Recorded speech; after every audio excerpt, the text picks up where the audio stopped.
Hi hello అండి. ఈరోజు ఈ వీడియోలో మష్రూమ్ పకోడీ అనేది చూపిస్తున్నానండి. చాలా తొందరగా ఈజీగా అయిపోయే రెసిపీ అండి. ఇలా వర్షాకాలం ఈవినింగ్ ఇలా వేడివేడిగా పకోడీలు తింటే చాలా బాగుంటుంది. సో ఇది ఎలా ప్రిపేర్ చేసుకోవాలి ఏంటి అనేది చూద్దాము. ఒక బౌల్ అనేది తీసుకొని ఇక్కడ నేను ముందుగానే మష్రూమ్స్కి ఒక లేయర్ అనేది తీసేసి ఇలా ముక్కల కింద కట్ చేసి పెట్టుకున్నాను.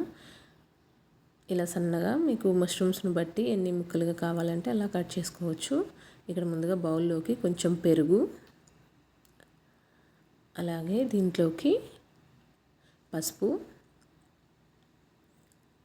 జీరా పౌడర్, ధనియా పౌడర్, కొంచెం మిరియాల పొడి,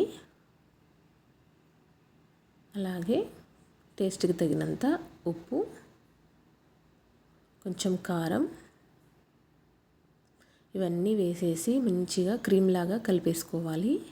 అదంతా కలిసే విధంగా క్రీమ్ లాగా కలిపేసేసుకొని దీంట్లోకి మనం ముందుగా కట్ చేసి పెట్టుకున్న మష్రూమ్ ముక్కలు అనేవి వేసేసి స్లోగా కలుపుకోవాలండి. అవి విరగకుండా చాలా అంటే చాలా ఏమంటారు ఇట్లా సున్నితంగా ఉంటాయి కాబట్టి అవి ఇట్లా కొంచెం ప్రెస్ చేయంగానే విరిగిపోతాయి. సో అలా కాకుండా చాలా నెమ్మదిగా కలుపుకోవాలి. ఇక్కడ నేను స్పీడ్గా పెట్టాను కాబట్టి అలా కనిపిస్తుంది.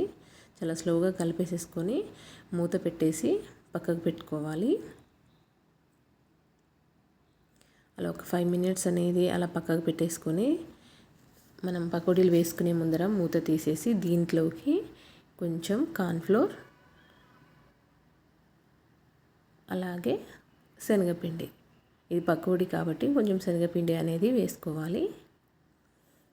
ఇలా అంతా కలిపేసుకొని మనము డీప్ ఫ్రైకి సరిపడా ఆయిల్ అనేది స్టవ్ పైన ప్యాన్ పెట్టి దాంట్లో వేసేసుకొని ఇలా అది హీట్ ఎక్కిన తర్వాత ఇలా ఒక్కొక్కటిగా వేసుకొని మంచి గోల్డెన్ బ్రౌన్ కలర్ వచ్చేంత వరకు వేయించేసుకోవాలి.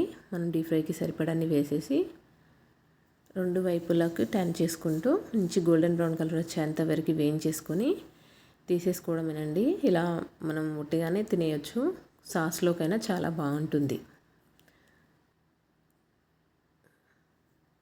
అంతేనండి, చూడండి ఎంత బాగుందో కలర్ అనేది. ఈ విధంగా గోల్డెన్ బ్రౌన్ కలర్ వచ్చినాక తీసేసుకొని సర్వ్ చేసేసుకోవడమే. చాలా తొందరగా అయిపోతుందండి ఈ రెసిపీ.